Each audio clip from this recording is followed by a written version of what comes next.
But what has happened through the gradual evolution of thinking is that now humans tend to overthink. There is a lot of not only unnecessary thinking that generates unnecessary and in many cases non-existent problems, such as when you lie awake at night in bed and start worrying.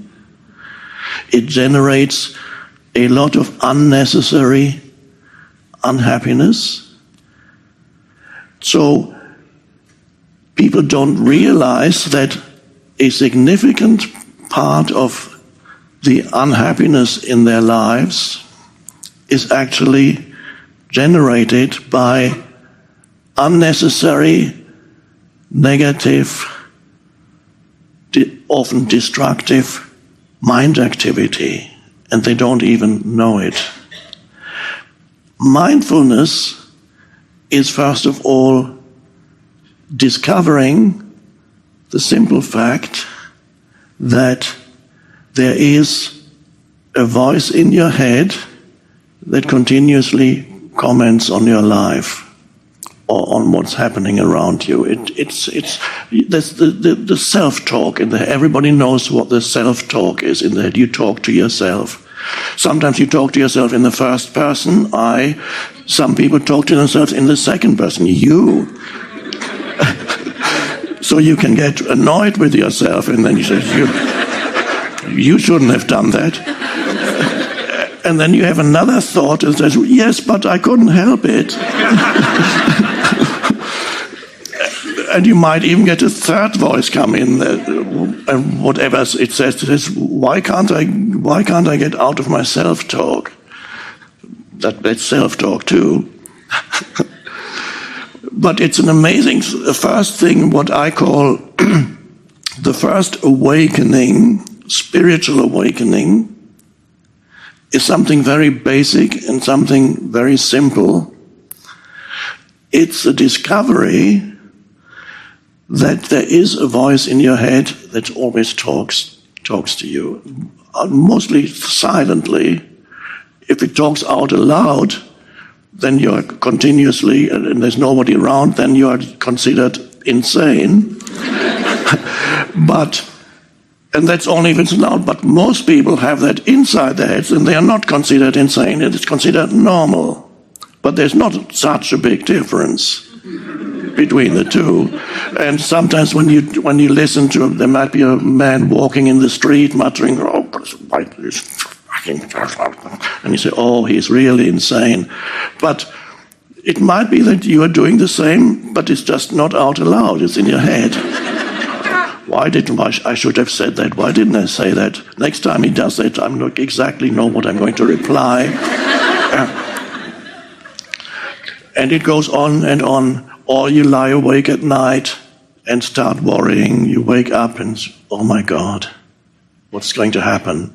What if that doesn't work? And if that goes wrong? And what if he does that? And then you go into... You get drawn, one thought leads to another thought and another thought. Oh my God. And then the body cannot distinguish between an actual reality, an event that's happening in the real life, and what your mind is saying. So when you have fearful thoughts, the body reacts to every fearful thought, and that's an emotion. The body reacts with an emotion, the emotion you feel in your body. The body cannot distinguish between an actual event and a thought. So when you think fearful thoughts, the emotions you feel are the emotions that are saying, I am in danger. There is an actual danger here. So you feel the emotion of fear, anxiety. You feel agitated, and it's not only not pleasant. If you indulge in that kind of useless, dysfunctional, destructive thinking, year after year after year, it has its effect on the body, and it decreases the ability of the body to have the energy to fight disease. Even mainstream medicine is discovering the connection between your state of mind and your state of health. And so gradually we are seeing, in the past they denied it completely. They only looked at your body, and not only at didn't just look at the totality of the body, even within the body, they just looked at one particular symptom, what's wrong with that particular organ. And you have, of course, in mainstream medicine, you have specialists. I'm a specialist for the liver, and a specialist for this and that. Not only not taking into account the totality of the body, but more importantly, not taking into account the totality of the person, which includes the physical body and the mind. So it's vitally important to discover, first of all, that there is a voice in your head that indulges in self-talk most of the time. And for many people, interestingly enough, that self-talk, for many people, is not always negative, but for many people, it is more negative than positive. A good event that happened yesterday, you might have gone to a nice reunion, or you went out into nature and you witnessed a beautiful sunset. Okay, you can remember it today and think that was a beautiful sunset, or we had a nice talk yesterday. But you can't do that much thinking about a nice event. But the mind, when there's something negative that happens yesterday, somebody offended you, or didn't give you the attention that you needed, that you wanted from him, then you can start thinking of how, oh my God, what he did, he's really... Next time he does that, I'm going to say that, or he really should. Why doesn't he? You can go on for a long time dwelling on something negative, much longer than dwelling on something positive. It is so, seemingly a negative event is much more food for useless mind activity than a positive event. And this is why for many people, a significant percentage of their mind activity is negative. For some people, it is almost 100% negative, but it is unlikely that these people would get a job in this company. And I mean that because your predominant state of consciousness, your predominant mental emotional state, there's a certain correlation between who you associate with, where you find yourself, and even what kind of things happen to you. There is a correlation which is not always immediately recognizable, but there is a correlation between a person's predominant mental emotional state and who they are with, who their friends are, where they work, and even what happens to them. So if you are in a very negative state a long time, you tend to attract also negative events, but you can only have to find that out for yourself. I'm not saying believe me. I know it from my own life, because when I first discovered this, I was still very young. I discovered that there is a correlation between my mind activity and what happens to me. I found a book, and several books that somebody left with us when I was 17, and there for the first time I read about a person's mind, and I suddenly realized my mind was predominantly negative, because I was a very unhappy child, and so my childhood was not pleasant. And so the initial conditioning of my life was that my mind was continuously commenting and saying how bad my life was. And whenever something bad happened to me, I had a phrase that would occur again in my mind that, of course, bad things always happen to you, don't they? They're bound to happen to you. It always happens to you.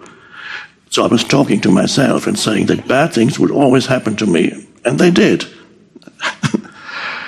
So you can discover first that the spiritual awakening is to discover that there is continuous mind activity. And for some people, it's the discovery that a significant part of their mind activity is negative.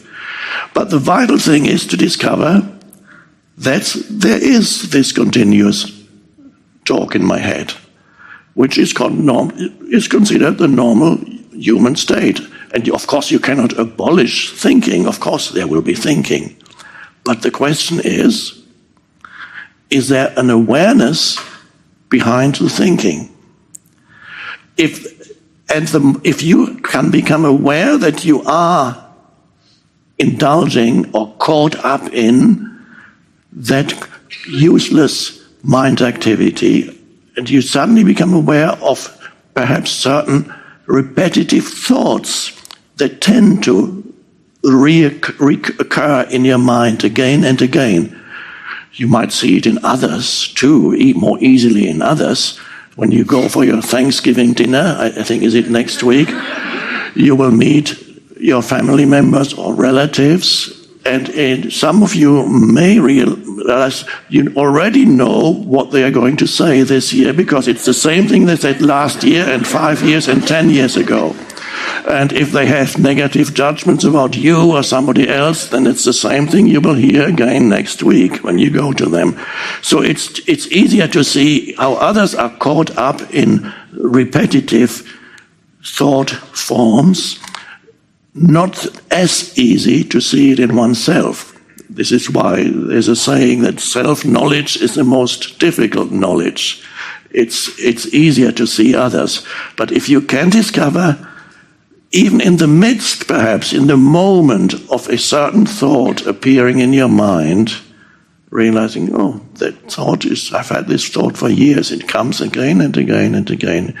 And so there is an observing presence, and from there you can, and that observing presence isn't a thought, it's just the ability to realize that there is a voice in your head, and that there are thoughts. And you realize that some of those thoughts are negative, and many of those thoughts actually are not only unnecessary, but make your life very difficult, such as worry.